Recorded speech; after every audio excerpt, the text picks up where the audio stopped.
Ярым айны урнаштыру тантанасы тәкъбир итүдән башланды. Анда мөфтият җитәкчелеге, хәйриячеләр һәм табиблар катнаша.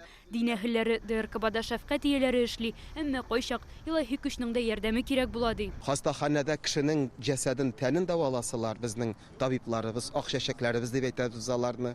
Иншаалла, кешенең калбын, җанын Алла бирсә шушы менә мәҗид дәвалар дигән өметтә калабыз. Мәчет зур түгел, 3 бүлмәле фатир сыман 100 квадрат метрлы. Монда бер юлы 70 кеше намаз укый алачак.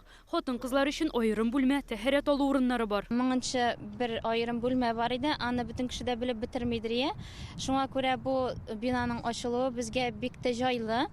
Һәр кеше дә күрә. Балаларга авыр булганда әти-әниләре Худайдан ярдәм сорап баралар.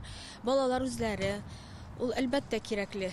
Мәчет янында кечкенә чиркәү дә төзеделәр. Биналар охшаш итеп эшләнгән. Татарстан рәисе тәкъдиме буенча алар арасына дуслык символы итеп күпер салыначак.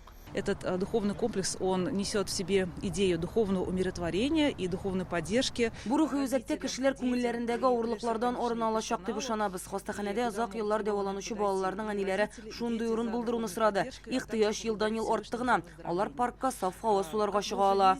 Рухи үзәккә нигез ташын 1 ел элек Рөстәм Миңнеханов салды. Гыйбадәтханәләрне тулысынча хәйриячеләр акчасына төзиләр. Мәчетне мөселманнар, чиркәүне православ динендәге эшмәкәрләр үз өстенә алган. Примерно 3-4 года назад мы вышли с этой идеей. Бу проект турында 3-4 ел элек сөйләшә башладык. Хастахана җитәкчелегенә ДРКБ тирәсендә мәчет салу теләге белән мөрәҗәгать иткән идек.